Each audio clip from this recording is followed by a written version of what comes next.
ideas to sort of generate more personalized campaigns.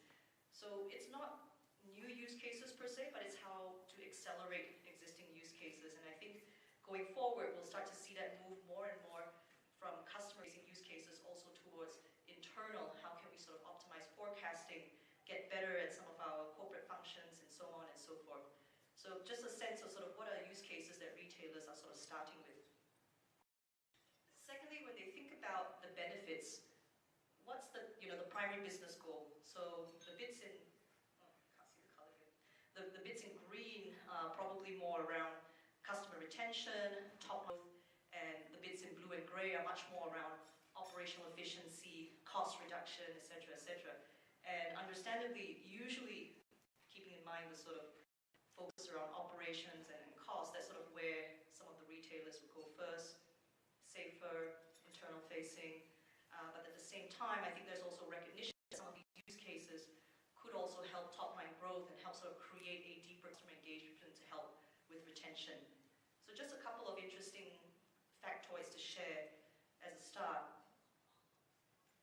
Again, you've probably seen, menus of use cases numbering in the sort of hundreds, and I think for a lot of executives, they say, it's overwhelming. Can you help to synthesize? How can I think about it, especially from a commercial impact perspective?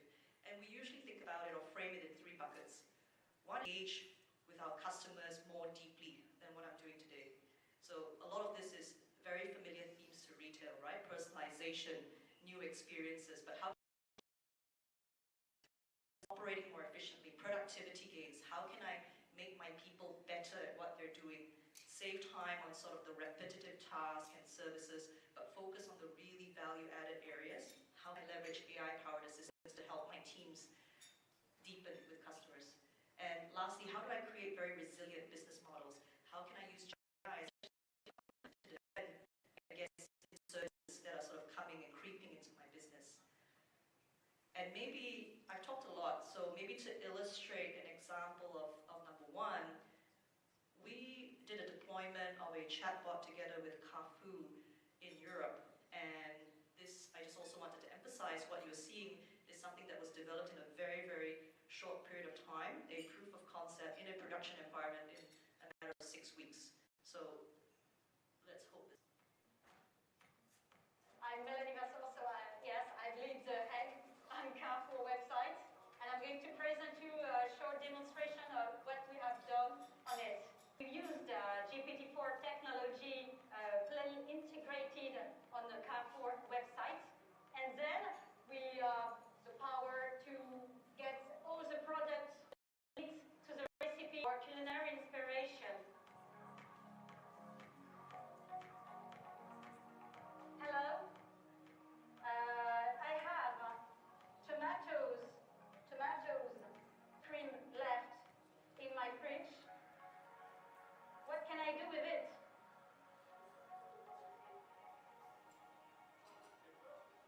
Okay. So, I have a delicious idea for you, tomato cream soup. You can propose me different ideas. Okay, I want to buy the product, I'm gonna buy it.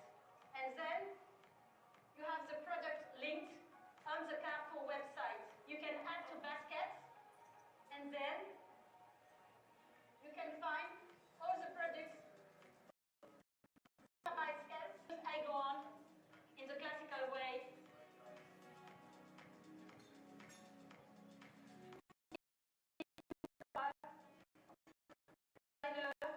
For 4 and 20 euros, not to exceed. Okay, understand. It's budget-friendly meal for spaghetti carbonara, vegetable stir-fry white rice, and other. I just want the one, no needle, okay? So, here's the list of the ingredients. Okay, I want to buy the products linked to that. And then, I got my products here. Either recipe or with vegetables and fruits. Okay. So apricot, cherries, strawberries,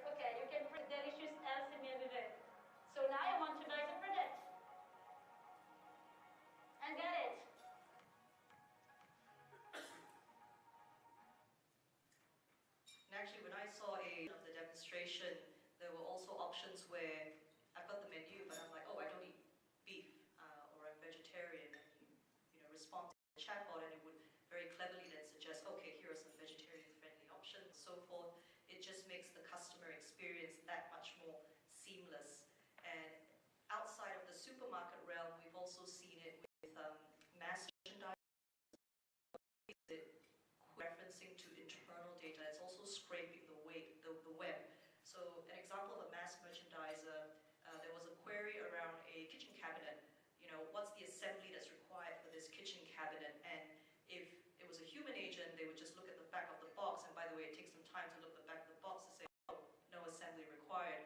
But the smart chatbot would actually scour the web, look at reviews from customers who have assembled it to say, based on what we've seen, there's no assembly required per the instructions. However, most customers would find a Phillips screwdriver XXX to be helpful as you do your assembly. So not only is it faster, it's more efficient, it's actually also a bit smarter, looking at the outside information as well as the inside.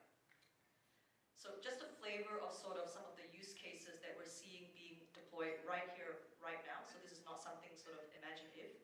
And maybe against those three buckets, a couple of key points to wrap up question one. First of all, the upside is tangible, it's real, whether it's customer NPS, average sort of savings, and very consistently, whether we look at it in different industries, retail, non-retail, it's about 10 to 15% margin uplift, 15 to 20% saving potential is that order of magnitude.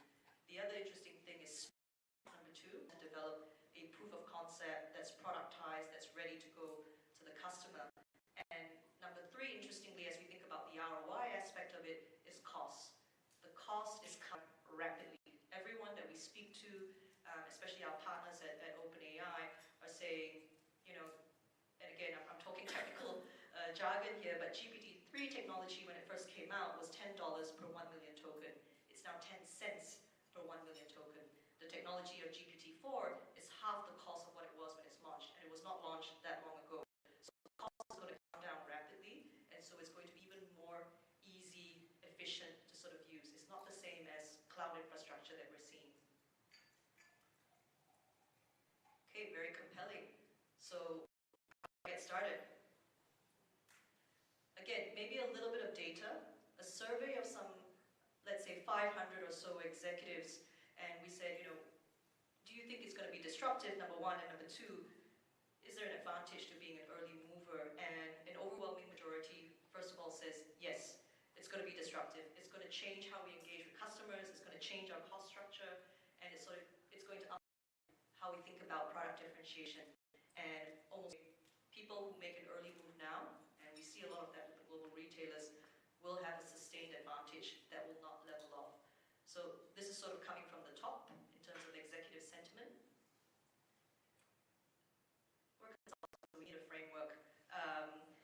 First of all, just the sheer scope of use cases that you want to start with, from something that's a bit focused, maybe something that's a bit more expanded, the maturity of your organization, and we started to come up with these different archetypes. And increasingly we're saying the archetypes on the left-hand side, people who are maybe experimenting very carefully with a few use cases, or maybe not, maybe they're trying different things. It almost always fizzles out. It's always happening at an N-5, 7 level below the organization. It doesn't have the sort of resources and the backing of a commercial person.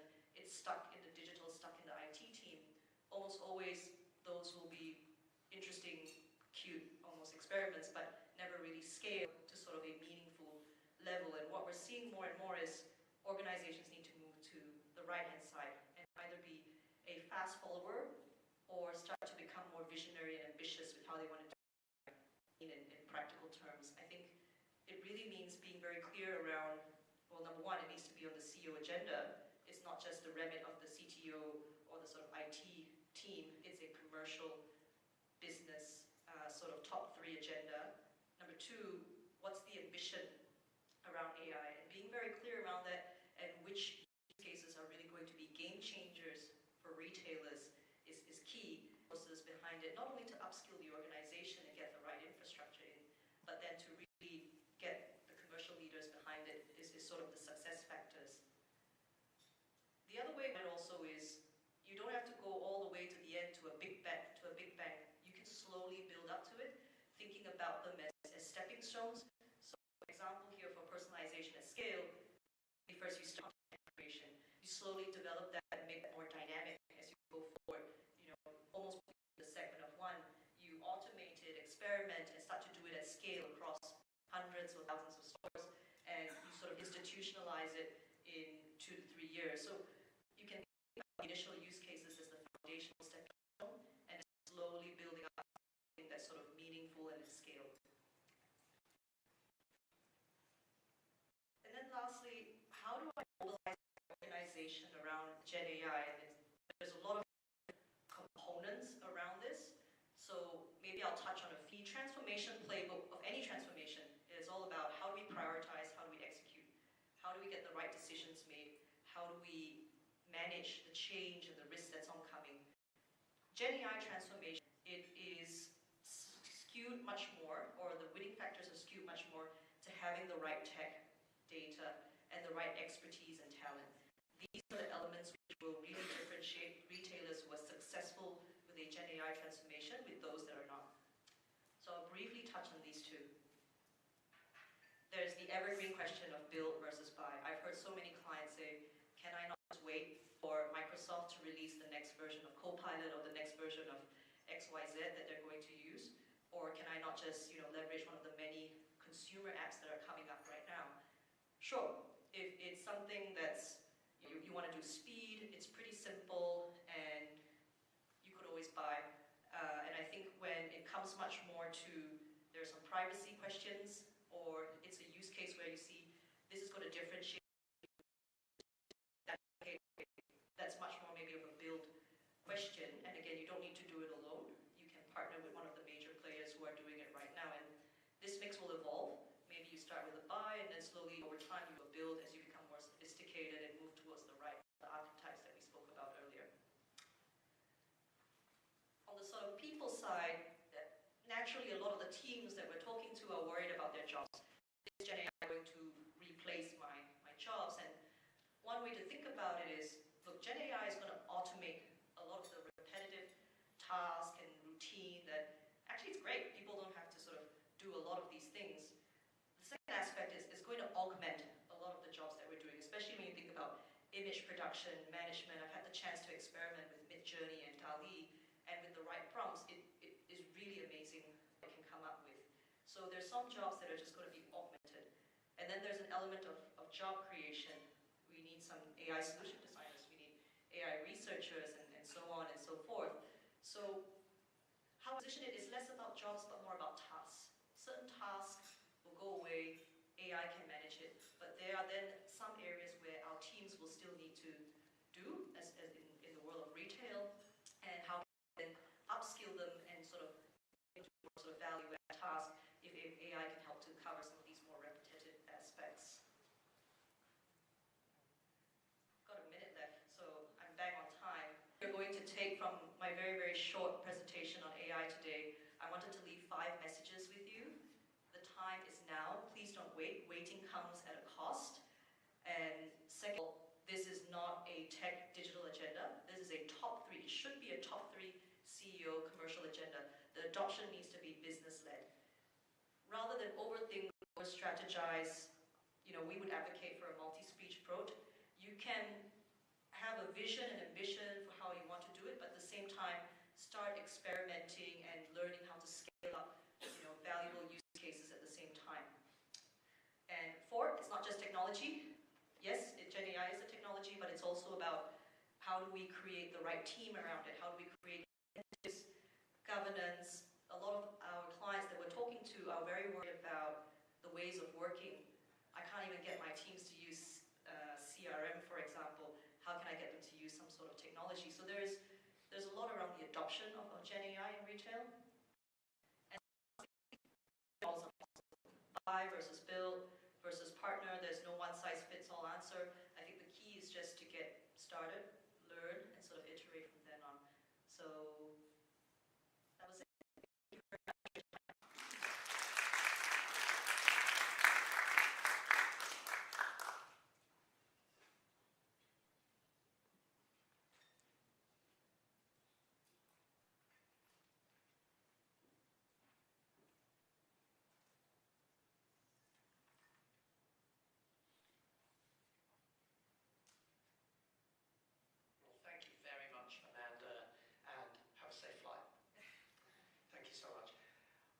like to invite on stage Tanawat Malapupa, CEO and co-founder at Price and honorary president of the Thai E-Commerce Association, so great CV, to discuss the topic today, Thailand e-commerce landscape, trends and opportunities in 2024. Good luck, sir. You have 20 minutes. Please.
When we do that and collect it,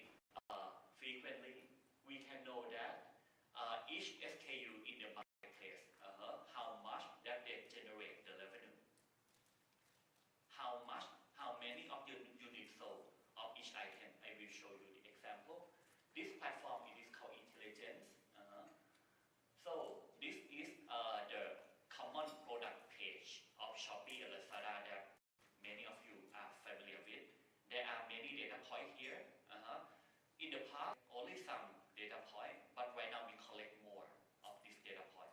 Right now we collect the review, we collect the unit sold, and transform it into the insight for brands and retailers. What we have and what we do is that we build a dashboard of this. For example, when we search into the platform, use the brand name Baby Love. So we see that from the data that we collect, we sampling the data of around 86 SKU, and we see that from the period that I select, I know that the product from 80, there are over a billion, there are over 1,700 million Thai baht sold, the value is sold on that specific.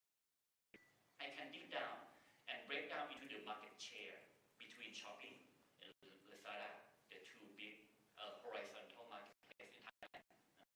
I can see the market share, and I can dig down into the top store that sell the Baby Love.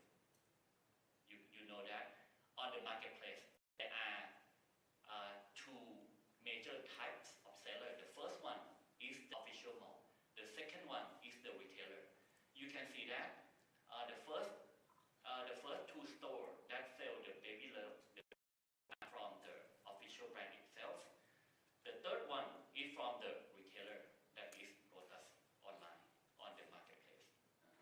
We can even dig down in order to see that what is the top 10 SKU of Baby Love on the specific period, and see the unit sold and see the value of each unit sold on any brand, any seller in the market. That is what I am doing. Okay, so you can try. You can talk to me later if you want to try and see the inside. Let's talk about the big picture today, the e-commerce landscape. I show you zoom out to see the big picture of the Southeast Asia first. Many people talk to me that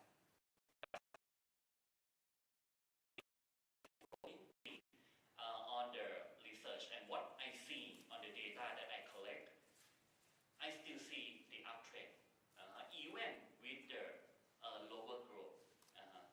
During the COVID-19, the economy is skyrocketing over all the country, over the world. You can see that after COVID-19, e-commerce on the regional level still growing, but on the lower pace comparing to the during COVID-19. When we zoom in into this region, we see that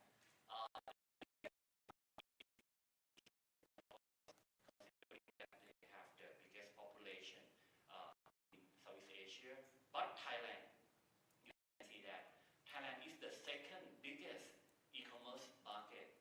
So that's why you can see that many brands invest double down into the Thailand e-commerce market. Okay, Thailand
the market share of platform.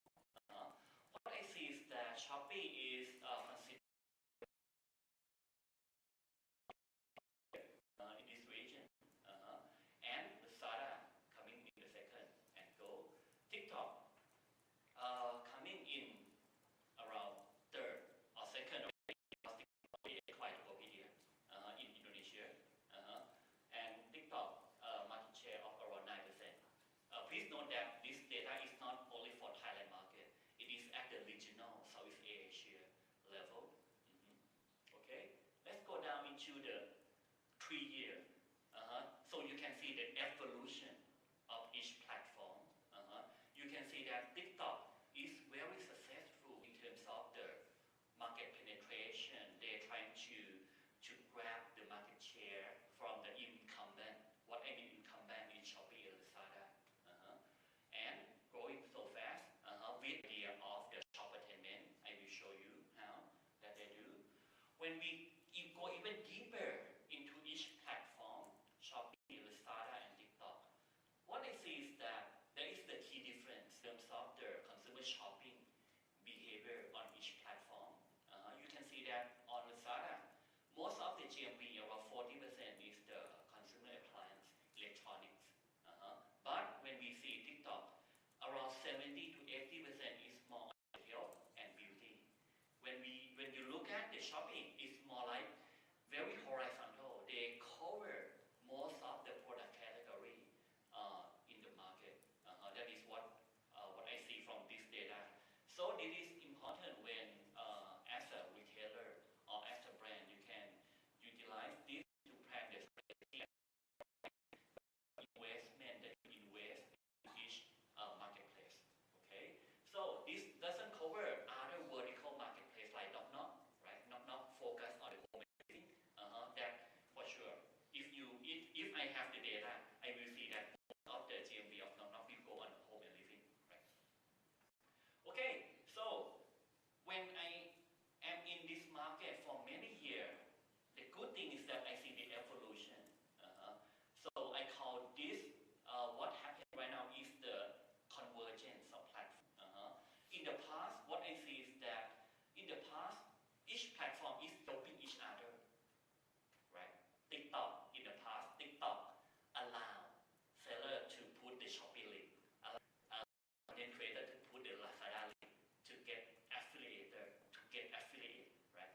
But right now, when content creator on TikTok put the Shopee link, what happened is they are maybe got banned, they closed down the account. It is not the word that allowed on their platform, right? Now it's not like that. Right now the platform is converting to each other. It is called the evolution of convergence. That means is that TikTok go to e-commerce, Google, Facebook trying to do e-commerce as well, and Lazada trying to go upstream to be the media itself as well. And when you look at the commerce vertical, you can see that almost every tech platform right now is e-commerce platform. And until that, right now I consider TikTok as the e-commerce marketplace platform rather than entertainment platform. Okay, that comes to the landscape of the e-commerce. Like from my understanding of the e-commerce, I draft and see the landscape of Thailand e-commerce like this, and I consider this landscape to apply to other markets in this region. When you can see this, I put in on the left is the supply, brand retailer. On the right hand side, it is the demand, consumer. The key pillar that facilitate supply and demand here, on the first one, it is the marketing content, right? On the second one, it is the e-commerce channel. The third one, payment, and the last one, the touch point that send, give the product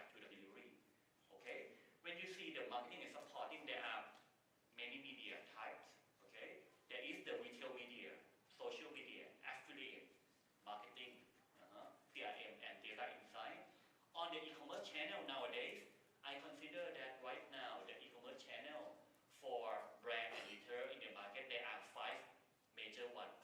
The first one, horizontal. Okay, it is the mass marketplace. They sell many categories, Shopee, Lazada, and I consider TikTok as the first one as well. TikTok strategy, they don't want to limit itself to only sell like health and beauty products. They want to go mass. So that's why they build a team to acquire seller, acquire brand, they want more like that. Okay, the first one that you can consider here is the horizontal marketplace. The second one that is important as well is on the vertical side. Okay, on the consumer perspective, consumer also want to see the vertical focus. Right? There are the vertical focus in fashion, in beauty, home and living, electronic and grocery. And the other 3, chat commerce is big too. Thai people, Asian people like to chat, maybe cross-sell via the chat. Okay, quick commerce and own shop. Okay, so this is the landscape.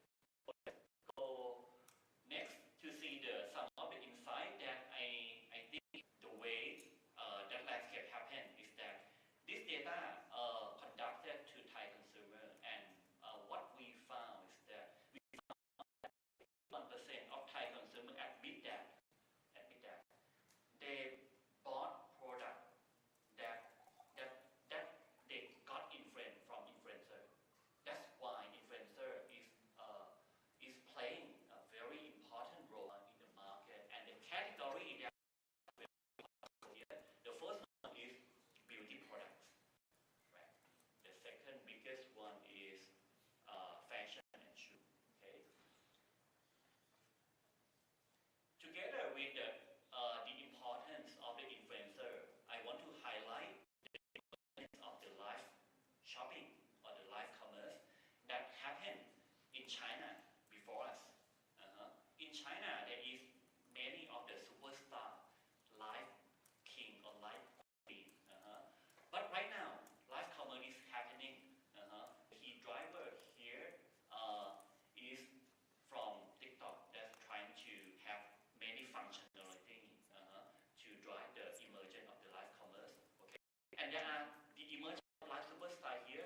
Many happen in Indonesia, in Thailand, and here it is the case that Thai people know this celebrity very well, Mac and Charlie, right? They just utilize one session, 1 hour to drive sale of 7 million Thai baht. They sell namprik, the Thai chili paste. 1 hour, they sell Thai chili paste for value around 7 million baht. It's what happened. And this celebrity,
next speaker, may I call on Kwan Yao-Pei, Senior Analyst at Euromonitor International, to discuss the topic, Digital and Beyond, Reimagining in Southeast Asia, by good friend Yao-Pei.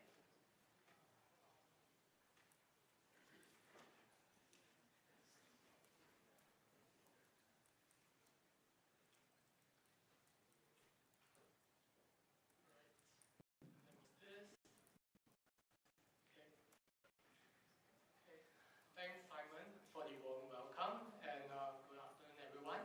It's a great pleasure to be here today with you here in Shangri-La, Bangkok, and thank you to Retail Asia for having me. My name is Chen Yao. I'm a senior analyst of the channels practice here at Euromonitor International, and today I'll be discussing about how retail priorities have, been reshaped moving out of the pandemic, as well as how retailers